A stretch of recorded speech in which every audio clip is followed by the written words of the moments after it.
All right, guys, before we get going this week, I did want to remind everyone this interview was done via Zoom. Trust me, the minute we can get Tyler in this studio, the better for us, the better for you. But for right now, Zoom will have to do. So bear with the sound a little bit. Some things break up, and that's just where we're at. We love you guys. Hang in there.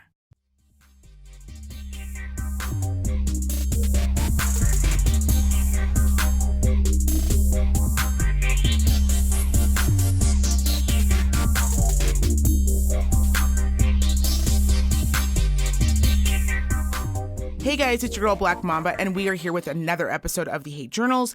This week, we are so lucky to have on our show Tyler Powell from Search Theory. How are you? Doing so good, thanks. You are so calm. I absolutely love it. Okay, so you're originally from North Carolina, correct? Yes, ma'am. How long have you been in North Carolina? So I was born North Carolina in 1991, and we just left from North Carolina in end of August. Oh, just recently. Yeah, 28 years. Wow. So I'm fresh off the boat here in Nevada. Does North Carolina have a big music scene there? There's rich musical communities. You kind of have to dig for them, though. But yeah, it's very artistically very rich. It has had some huge scenes in the past, but given the state of, well, obviously COVID, but then also the way that the internet changed the music industry. right. It's really changed the way like clubs and bands work. So, but all the creators are still there, just not out and about as much as we used to be. How long has Search Theory been together? Or how long has this project existed? Oh geez, that's a great question. Right, I'm coming in hot with the questions. I'm making you think today. Yeah. I'm making you think. Boom, boom, boom. I usually just kind of like function day to day. It started out with me and the lead guitar player. His name is Riley Morton, and we booked a studio session up in the mountains of North Carolina, and I want to say that was in 2017, and we actually tracked in 2018, spring of 2018. So the project itself is fairly new, although I've known most everybody in the band for years and years. So yeah, we're all friends and have played shows together and been in other bands either together or just friends of friends, and that's kind of how we all met. Which is so awesome. I mean, it's so great to be able to create music, I would assume, with a group of people that you know, because I would assume working on these projects, can be difficult. You have to make some tough decisions and cuts, and I would assume it makes it a little bit easier to do it with somebody that you know versus somebody coming into a band that you don't. Oh, absolutely. And I mean, that was a big thing for us, is we're, all the guys in that band are professionally creative one way or another. So we're either, professional musicians, or the drummer, Raul Riviera, who was our live band drummer and was going to be tracking for us moving forward. He's been a long time photographer. So we all, as creatives, kind of know how we work and what things are helpful, what things are not helpful, how to communicate, how not to communicate. And so that keeps a lot of the hot buttons from being from being pushed. Yeah. I know you're married, and obviously coming from North Carolina to Reno specifically, or I believe you're in Sparks, is a little bit different. Had you been to Sparks before you'd moved out here? Yeah, so my wife was actually born in the Reno Sparks area, and then gotcha. Her mom came east to take care of my wife's grandma, and so that's how we met. But all the rest of her dad's side of the family is out this way, so we've come and visited, and I remember the first time coming here is just like a realization of, wow, this is like a different country. Amazing. It's very different from the South. All my friends were like, what's it like? How do you compare? I was like, you don't compare. You do not compare it. It's like apples and celery. Yeah, it's the color 7. It's not the same. Yes. Yeah, very much so. Are you having a hard time adapting, or has it been for the most part pretty easy? I mean, obviously we're in COVID, which I don't know, I go back and forth with new people that are moving here because one, you kind of don't get to see everything and you don't really get to meet everyone and kind of get a good sense of who everyone is. And that can be a good thing when you're transitioning and it can be a bad thing when you're transitioning. Have you found it kind of easy coming from North Carolina? Yeah, no, absolutely. I tell people all the time, if you would have told me 5 years ago, Tyler, you're going to move to the desert and you're going to like it a lot, I would have laughed at you. I would Oh, have good. laughed You like it. so. Oh, good. It's great. Like, I mean, it's such a change of pace for me as far as, um, so you hear a lot about like Southern hospitality, right? And like Yes. Southern charm, and that's a really nice way of saying, well, people are gonna talk shit to your face, um, and they're just gonna say it so nice that you're like, oh, thank you, and you're gonna get like a mile down the road and realize, wait, That that was was not a awful. compliment. That was not Right. nice. And so Right. like it's nice to be in a place like Reno where for the most part everyone I've encountered is say what they mean what they say. It's very Yeah. matter of fact. I really enjoy that. You guys have one of the most beautiful states I've ever been in, Oh my and gosh, thank you. I love yeah. hearing that. I'm born and raised here, specifically Reno, Hmm. and I'm a big fan. Like my Yeah. husband is from the East Coast, he's from New York, and Right. in the beginning he had a really hard time, I think, transitioning. But I'm like, you're looking at it so differently. You're trying to compare it to where you came from. You have to kind of look at it as it's this new entity all on its own, and then Yeah. judge us based off that. Like once you get to know us, if you then still dislike us, that's fine. But we're not going to operate like we're going to hold a door. For the most part, people are very polite, and you Yeah. will have strangers that'll be like, I just love your sweater. And Yeah. truly, you do have to get kind of used to that if you are not that kind of person. So I do love where we live, and we're so blessed that we're so close to Lake Tahoe. I'm assuming you've been so far, or oh, Yeah, thank God. Thank I'm God. fine if someone buries me at Lake Tahoe. That'd be okay by me. Right? It's a beautiful place to drown if you have It to. I mean, if you got to do it, that'd be a good place to go. That's all Better than I'm muddy water saying. in the Carolinas. That's all I'm saying. Just pick a place and a Yeah. location that you like. So I know it's a little bit different, but when I was listening to your music, the one thing that stood out to me was it's so soulful. It is Oh, very thank soulful. you. It has a very unique sound in a very good way. I never like to say that, and then people think, what does that mean? No, it's a very touching the way that your music begins, the intro, the outro, the middle. Like, I just love all of the music. And I know right now you guys have two songs that are out. Like I said, Judas and Ghost Town. Are you working on an entire EP? Are you working on a whole album? Do you know when it's going to be released?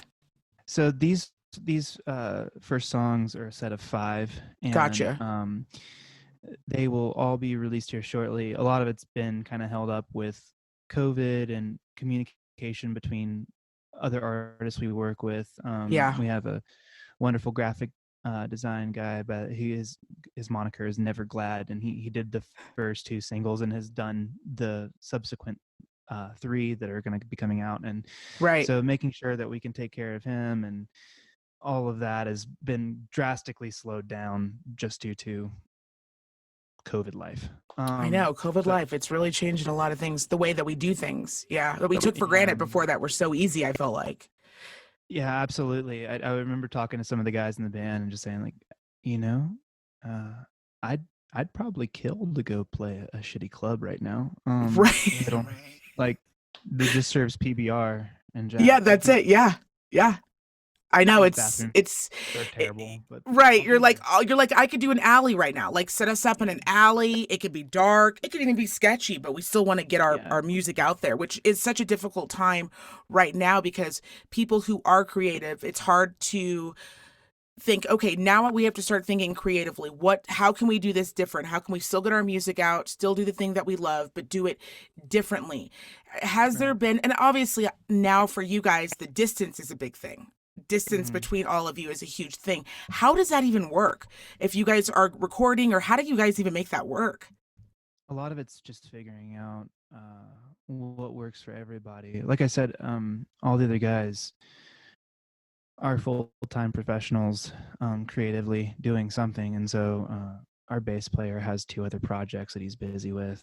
Our other guitar player has a full-time band gig and then has his own solo project. So a lot of we're all asking that in different microcosms of Gotcha. that question. And I mean, we're still shooting, a lot of it's shooting ideas back and forth. Luckily, as I've heard a lot of other people say, this couldn't have happened at a better time as far as technology goes. Right.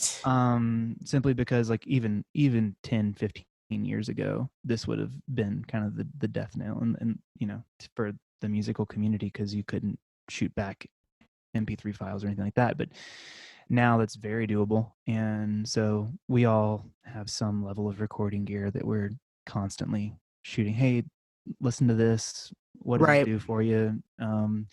Or, even I'm probably the junkiest out of all of us and using my phone for voice memos all the time. And you hear my kids screaming in the background. But it's like, no, just I want you to feel the vibe. Excuse the blood curdling scream. He didn't mean Right. it. Right. He's fine. Right. Here's the song. He just wants to have his chunky monkey and he doesn't want to share. Yes, and Right. I, there's nothing I can do about that. But the song is really sweet, and you're gonna love it. I promise. That's kind of Right. how it goes. We actually had plans originally to release a music video for Judas, kind of poking fun at all this stuff, because it's constantly, hey, I got this idea, and then like, I don't know, a fire truck toy comes whizzing by your face, and you're like, anyway, here's this idea.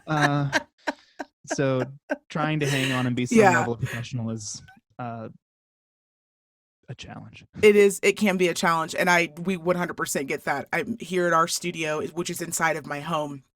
90% of the time we have our shit together, but there's things that like you just can't control. So I remember once we had this really large interview that we were doing, and all of a sudden you just hear like my dog's barking, and then he keys off the neighbor's barking, and then it was just like nonstop. And I was like, so we're just gonna keep raising passes as if none of this is like, there's just nothing. What are you gonna do? We're in a world now where we can't have, I have to unfortunately do some things through Zoom and do some much like this interview through Zoom, and you're just kind of where you're at. It's like, okay, we'll just pause for a minute and keep going. It's not the end of the world. I'm glad that people are a little bit more patient. So, and I am so, makes me so happy just because I love your guys' music so much that you guys are still recording and hopefully putting more out soon. What is your inspiration? What is your musical inspiration? And I know that's kind of a loaded question, but when I'm listening to your music, it touches me that something that comes from somewhere. Where does that come from? Because there is a lot of, like I said, soulfulness. And right now, I'm a huge fan of music, and there are sometimes a lot of poppy songs out and just like these hip little, 1, 2 numbers, which we all love too. But there is occasionally this time where you come across a piece of music that really touches you. Your music does that. Where does that come from? Oh, well, first of all, thank you for saying something so kind. But It's true. I I don't know. I was very fortunate to grow up in a fairly musical family. My mother's brother was a touring drummer for years and years and years, and my father owns a recording studio back in North Carolina. And so I grew up listening to so much music, and I think uh, the artists that I wanted to be the most like were the ones that made me feel the deepest. Yeah. So I remember being a teenager and I wouldn't touch radio music for, geez, I don't think I listened to anything on the radio from the time I was 13 to the time I was probably 20. Wow. And yeah, and it was all underground artists. It was all independents, and anything that had strong emotional ties to it was all the better for me. And so I wanted to make people feel the way I felt when I listened to these bands. If it was just simply being seen through heartache, or like the song Judas is a I'm the type of person who can never come up with a great comeback in a moment. Something bad happens to me, and Yeah. I just kind of sit there and take it. And then a week, 2 weeks, 3 weeks, a year later, and I'm like, I should have said this. This would have been the perfect thing to say. And and the great thing about a song is I can say it, and it looks like I'm the cool guy who knew what, Right. like, but I'm totally not that guy. So, and if there's somebody else out there, which mathematically speaking, I assume there has to be, who feels that way and relates to life that way, then like maybe here, you're not the only one guy or gal who's just like me, or like we can both not know what to say and then point the finger later and feel like we Later, got that. later. Yeah. I just had the perfect comeback. Yeah, Yeah. that is a lot of what our podcast is because sometimes you're so frustrated in the moment.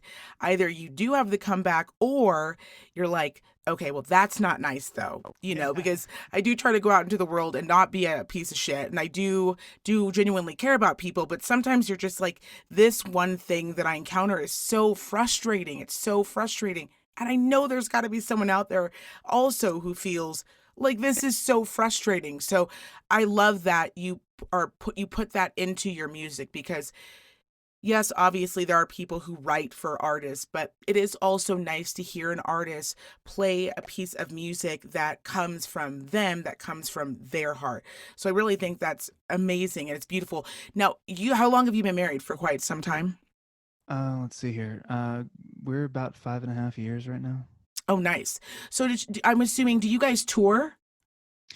We haven't been able to tour yet. We were doing shows in and around the Carolinas, and that was Okay, kind of so you were just where keeping we it kind of were at. local. Yeah. Yeah, Yeah. trying to build some kind of touring scheme. We also fell in a really weird place in the Carolinas where um, typically the way shows are done now, you don't have the variety that you really had in the early 2000s, where you could have like a hip hop act and like a punk act and a Right. folk singer songwriter opening the show, like, and that would be normal. Right. So bill promoters back east really try to cram as much of the same sound on a show as Really? possible. Yeah, that's very normal out there. And uh, what's difficult for us is we have big loud rock songs, and then we have kind of chill indie vibe stuff, and then we have as I tell people, I can't commit to a genre to save my soul. Yeah. So like it makes it hard when people are like, so what do you do? And we're like, do you have anyone who does the David Bowie thing? Like, like is that cool? No? Okay, great. We can play our fast stuff. We can play our slow stuff loud. How's that? Is Yeah. that cool? And so it kind of does limit the rooms you can play. And then uh, it's also one of those things of a new way the music business is done, which I assume it's kind of similar for you guys as podcasters, which is uh, booking live events. People now look at your social media numbers, and so there's Yeah. this. Yeah, Yeah. Yeah. that's really hard. And I mean, there's a few of us who are super into uh, marketing with social media. Unfortunately, I grew up right at that sweet spot between. I'm a pretty early millennial, so I operate still a lot more like the generation before me, and I don't Yeah. necessarily like all the like. I just want to go play a show, and if you like me, great, and if you don't, great. There's going to be another band after me, but like that's kind of how. And I don't really resonate with the whole like, oh well, you don't have 1,000 followers, so we can't put you on this show. Yeah. That is to me, and I'm thankful that here in Reno Sparks area, we're a small enough community that there is a lot of support. So we are lucky on that end. For me, that only really comes into play when I'm going outside of our state and I'm having to work with other podcasts in a different state or country, or I'm looking for maybe a new manager. Then that kind of comes into play. But we have been extremely, extremely lucky, and I know that because we have such a great following here locally, and a lot of people in our city do not put as much importance on social media as other cities and states do. And we're also really lucky in our music scene too, because unlike kind of what you're used to here, you can go into a bar that's has four bands lined up and they could all be 1000% different. I mean, they could have nothing in common, but they support one another and they support outside bands from other states coming in. And it's kind of this really good juju feel. That in that sense, I will say that we're lucky. But yeah, I know exactly what you mean. It's really hard to get people to get past an Instagram, a Twitter. It's like we can still operate and support all of those mediums, but we can still go back to basics, which Yeah. is like plugging in your headphones, popping them into your ear, going for a walk and resonating with this piece of art, this piece of music, this piece of a podcast, whatever it is. So I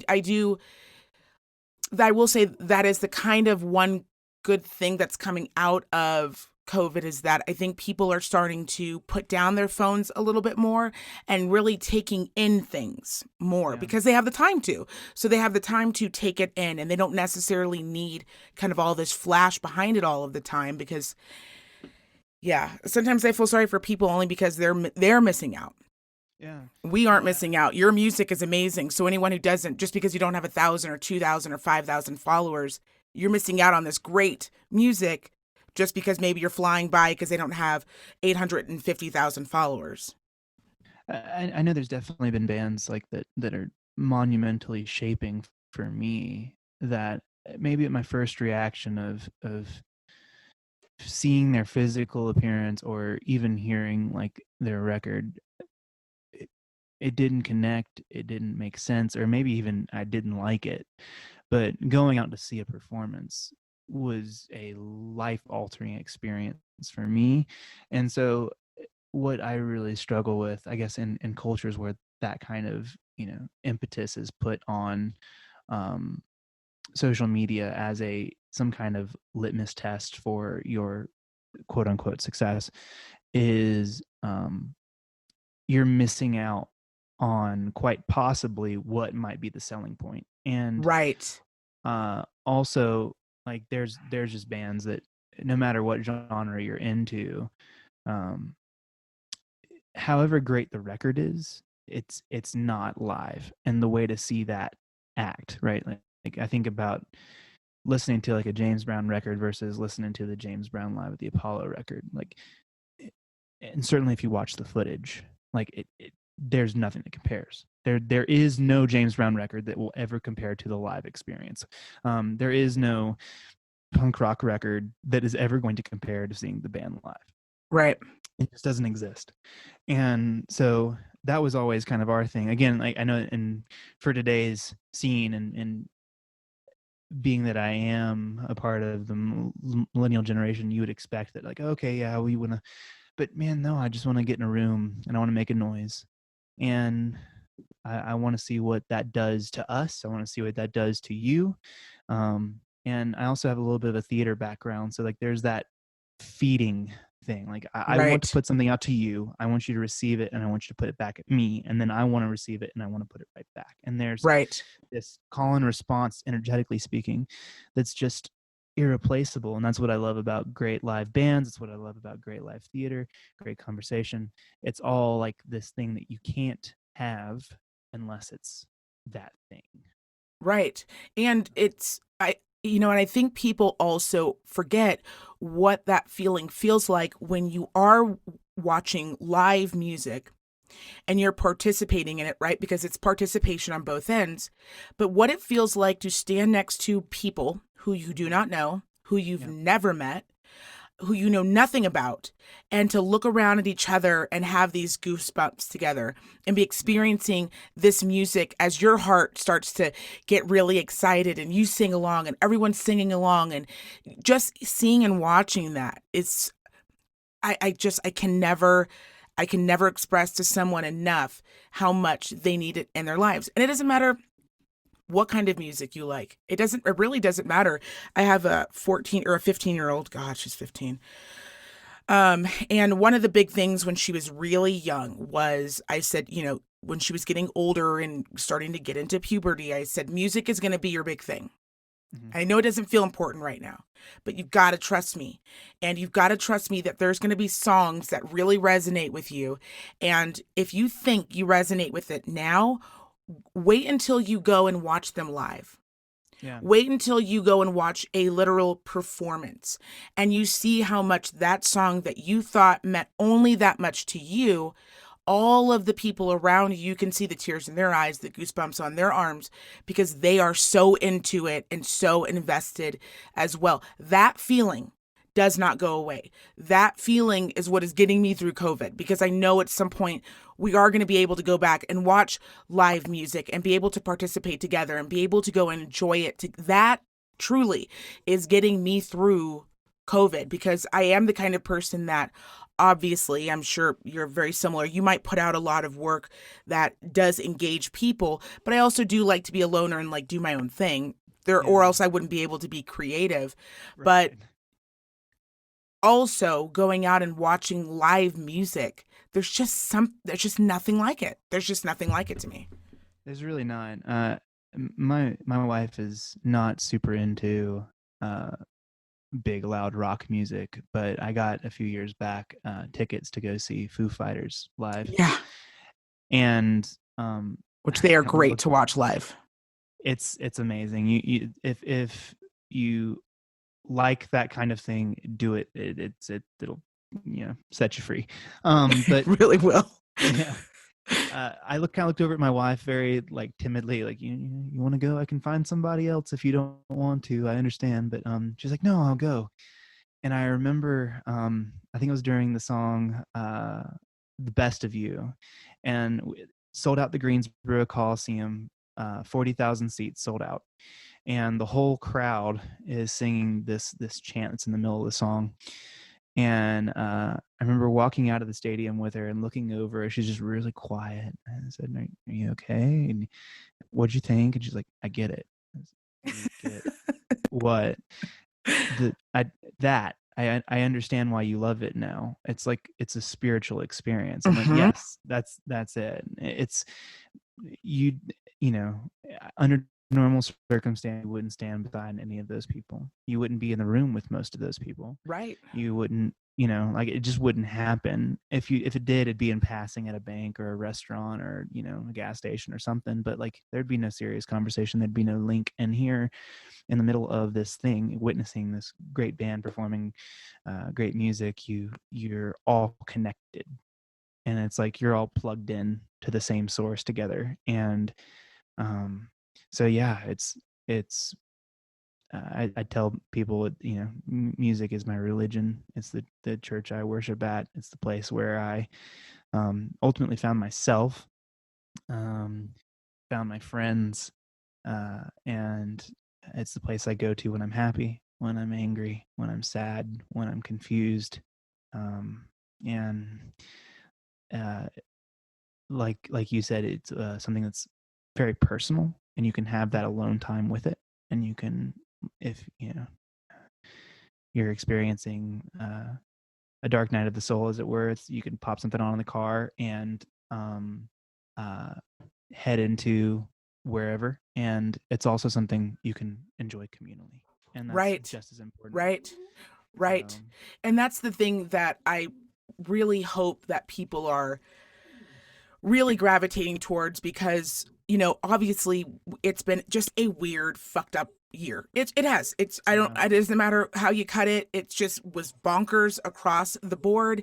And I really try to keep encouraging people to use music to get through this time, because politically yeah, things are always going to shift and change, right? Every 4 years, hmm, some shit's going to be up. And yeah, hopefully, this is the last pandemic we hear of. It may not be. But I do believe it is something that we can choose how we are handling it as a group. And music is one of those things that I do think that we can lean on now more than ever to kind of help guide us get through this time, because it yeah, is hard. I get it. I get it. It's hard to turn on the TV every day and see it. It's hard to turn on the radio and hear it. It's hard to see all of these things, but music is the one thing that you can kind of dial into and not have to worry about hearing or being bummed out or any. Just dial into the music and get yeah, down to it. You know what I mean?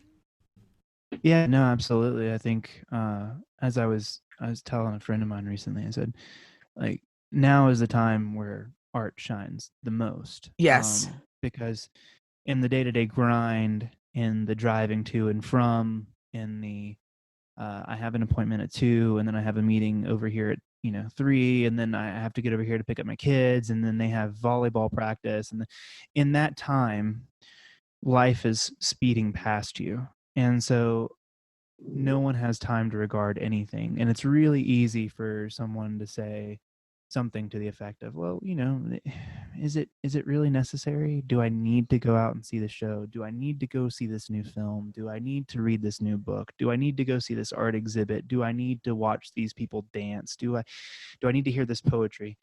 And in moments like this, where the world's kind of at a standstill and there is so much upheaval in the world around us, in various forms, you still have the artists who are still pretty much alone, like we normally are huddled together in our small communities, and we're still saying the things that we're always saying. But when the world is a little bit more still and someone's looking for a voice amongst the people, someone's looking for, hey, I need to just not be here right now, or hey, Right. I need someone to tell me that it's okay to not be okay, or hey, I need someone to help me raise my hands like tiny antennas towards the heavens and shake it with all I have, like whatever that is, the artists are there for that purpose. And Correct. so Yep. now, like, as I always tell people, it's one of those things of, we are here to speak when there are no words to speak. We're here to paint the things that you can't say. We're here to sing the songs that you can't quite articulate out of your own heart.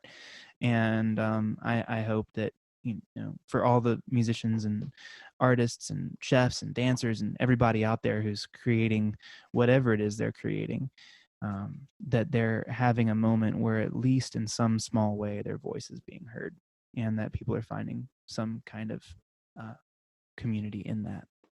Yes. That's what I'm hoping. Because I know it can be, this is just such a weird, lonely time. And I think it's tough to remember when you're going through it by yourself that it does feel very isolating and like you're by yourself. But there's been plenty of times where I've had to leave, a clinic or a patient, and I've literally been like, I'm just going to cry. I'm going to cry. I'm going to put on this music and I'm going to drive this 20 minutes home Yeah, and I'm going to cry all the way there. And then I'm going to get home and then I feel so much better because I was able to just get it out. Because sometimes you just got to get it out. yeah. And I think we are forgetting. I have a very creative friend of mine and I just think the world of her. And it was so funny because I asked her, what have you been doing during this time? Have you been working on new projects? And I started, I really thought she was going to be like, oh, I'm working on this and I'm working on that and I'm working on this. And she was like, oh, no, I'm just trying to find some new shit to watch on TV, girl. Like, that's the struggle Yeah, for me every day. And I was like, girl, snap out of it. Like, let me be the one that tells you to snap out of it. There are all these cool things that as a creative person that you can do right now. And I know we all feel stuck, especially as creative people. We're just like, so now what? We just wait until this is over and then we do our thing? yeah. But there are like so many new avenues and things, and there's some things that I want to get with you after this about. But I did want to ask you, is it hard for, I ask a lot of creative people this. Is it hard to have a spouse? I assume your wife is she does she play an instrument? Does she do any of those things? She's not musically creative, no. So my question is, when you are musically creative and you're kind of trying to work some musical stuff out, who is your go-to person? Because I even know for our podcast sometimes I'm like, okay, I'm shopping this idea. I think we're going to do this. But it's hard for anyone who's outside of the podcasting world to kind of understand. I could ask 10 people and get 10 wild answers. And my husband does not do podcasting. So Yeah. even for him, again, sometimes it's hard for him to be able to make the leap. Now that you're here kind of in Nevada, is it hard to find somebody to go, okay, who do I bounce this off of? Or is your wife pretty like, no, that's spot on, or no, thank you? So what's really cool about my wife is that, though she's not musically inclined, she does listen to a lot of music, but as a non-performer, as a non-composer, she listens to music completely differently than I do, which Gotcha. is such a refreshing thing as a writer, because I can throw a song her way. And she also listens to a lot different music on the whole than I do. We have some Gotcha. overlap, but like where she spends her time is more in the pop world, and I'm definitely more in like rock and roll, folk, country, indie rock land.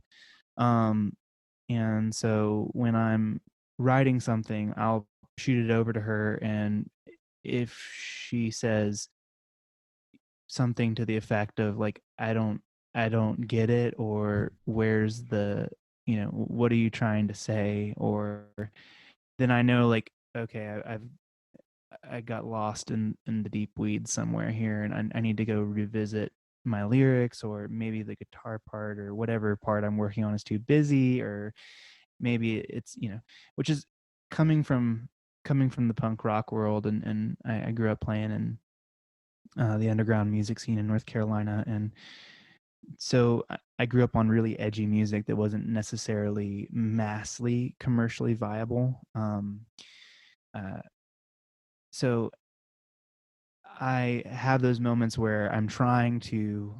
I always tell people I have different voices in my head that are trying to satisfy different things all the time. So like I have the edgy emo punk kid in my head Right. who's like, I want something dark and vibey, and like I want it to Right. feel almost stifling. And then I have like the folk guy is like, but it it should really hit some kind of truth with the lyrics, and it should paint this picture. And then like somewhere in there I have like all my dad and mom's music, and it's like Tom Petty and Bruce Springsteen, and it's like, but you need to be true to the tradition.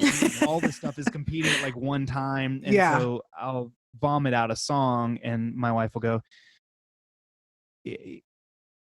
um and then that's like, oh, okay, too many voices. Hey Too guys, many shut voices, up too and let many me write a song. voices. Right. And Perfect. or she'll go like, no, that's really good, that's really smart, or whatever, or, and that's kind of my like, oh great, okay, I did it good, because someone who does not know music, someone who's not sitting there like, oh, I really admire how he transitioned from this chord to this chord, or I see how there's a subtle jazz motif, like no one thinks about that, Right, right, Tyler. right, right. As one of my friends says, no one cares how the sausage is made, Tyler. They just want to eat it and they want it to be delicious. Okay, so just shut up and make the sausage. Right. But when it's your baby, you're like, no, but you don't understand. This baby is made up of a lot of things. And the people are like, no, Yes. no, we just want the baby girl. Yeah, just you hush. Right. We over there, stop it. Right. And so that's the great thing about my wife. But I'm also very fortunate in, I will say this also about the Reno and Sparks area, is you guys are a very inclusive bunch here, and I felt very welcomed in, and I've been very fortunate to meet a lot of people in the arts community here who have kind of like, oh yeah, this is Tyler, and just kind of lumped me into the batch of Yeah. different people here. And so I do have musicians in the area where if, I don't know, something nerdy happens, I'm not sure about this guitar tone. Does this sound too brittle? Is it too bright? Am I going to hurt someone's ears with this? Does it sound stupid? Is it a cliche? Is it like, I have Yeah. that here too. But it's usually when it's at its beginning, when it's just a sound, when it's just a guitar and a voice, or a piano and a voice, or whatever. Usually my wife, or I'll call up my friend Riley, the lead guitar player back east, and hey man, if this is a jackass idea, I just want you to go ahead and tell me now, and let me just go ahead and deal with that, and Right. come back Right. later. Right. I'll cry when we hang up, but I just need to know, is it a shit idea? Yeah. Yeah, I don't mind my ego smashing in the back. It's perfectly fine. It'll be fine. Right. It'll rebuild itself. It has done it a million times. Ignore my Just let me tears. know if it's, yes. Absolutely. Just ignore the tears. You're going to see them, but just know that I do want the truth from you. Yeah, I absolutely get that. Yes. I do get that. I'm fortunate that I have people in my world who know how to do that without being like a dick about it, like, Yeah, yeah. Yeah, Tyler, that's probably the worst thing I've ever done. Okay, well, I'm gonna go be a plumber now. Yeah, no, 1000%. Sometimes when I ask for opinions, I have to be like very specific. Like, I'm not asking about the art. I'm just specifically this sound that you're going to listen to from like 1 minute to four. That's all I need you to tell me about. Yeah. Because if I'm not specific, sometimes then they start coming in hot and I'm like, oh no, I didn't ask for all that. So I Yeah. completely get that. And I know you have kids, Yeah. which is difficult again when you are recording and obviously you're doing it from far away from your mates. But specifically, I was wondering what it is that you personally do as a downtime to kind of feed that creativeness. Oh Um, man.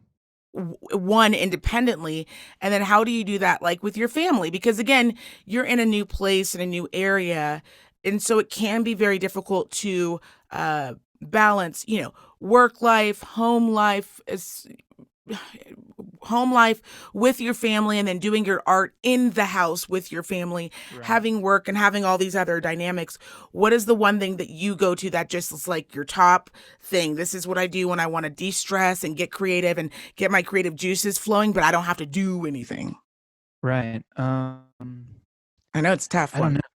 know. That is a tough one. I'm always consuming uh various types of media, and I'm a big vinyl collector, so I have a ton of records, and I'm always just sitting there and trying to be as immersed in that experience as I can, all the way down Hmm. like the crackle and the pop of the record, and what that sounds like. And um I always tell people I'm a very nerdy person. So like the YouTube videos I watch are like from like Pitchfork magazine, and then how like they break down classic records, and so because I want to know, if it's a Springsteen record, well, what was he doing? Or if it's Patti Smith, or whatever XYZ band, what was happening in their life, and because there's going to be parallels. And I'm really into an author named Rob Bell, and he just released a book called Everything is Spiritual. And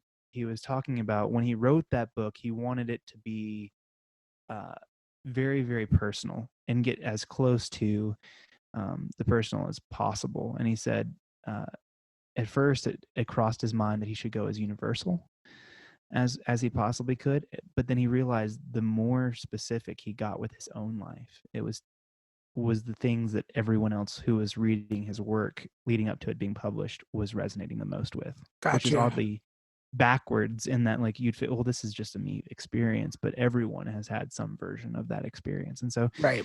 like listening to anything from those kind of Pitchfork videos to I just recently finished Bruce Springsteen's autobiography earlier this year, um, and being able to find all these kind of parallels there, and things that kind of like, oh, okay, well, I'm not the only one. Right. This is a human experience. Great. Okay, cool. Um, Movies, we're big movie buffs, and always looking, like you said, what's the next series? What's the next, like, because I mean, ultimately, it just comes down to good storytelling, and good It really storytelling is does. good Yeah. storytelling. Yeah. And then, geez, I know I I made this think, really difficult. yeah, without leaving the house, I'd say like uh, I do a lot of I listen to a lot of podcasts, Yeah. and then I also am plugged into things like Great Courses Plus. So I'm always trying to learn things, and Yeah. like purposefully put myself in positions that I'm not comfortable with. Like, uh, so like I said, I grew up in playing like punk rock stuff, and so like, okay, I'm gonna learn how to play blues guitar. I don't know anything about blues guitar. All right, great. Cool. And it forces you into this, like, great, I'm a noob again. Like, I don't know Right. anything again. Right. And so this thing, right, specifically guitar at this point, like I've looked at it in a certain way for years, and now it's new again. It's Right. because I'm finding all these new spots, all these new like places to play, different ways of approaching a musical phrase. Okay, like, great. Oh, I can use that here too, and like it gets that creative engine going. But I'd have to say my favorite thing since coming here for resparking creativity or just wonder is like I said, outdoors here is Beautiful. incredible. It's incredible. Hmm. Whether and I mean, like one of my favorite places is the southern part of Washoe Lake on the east side, Oh and yeah. then Windy but there's a beautiful.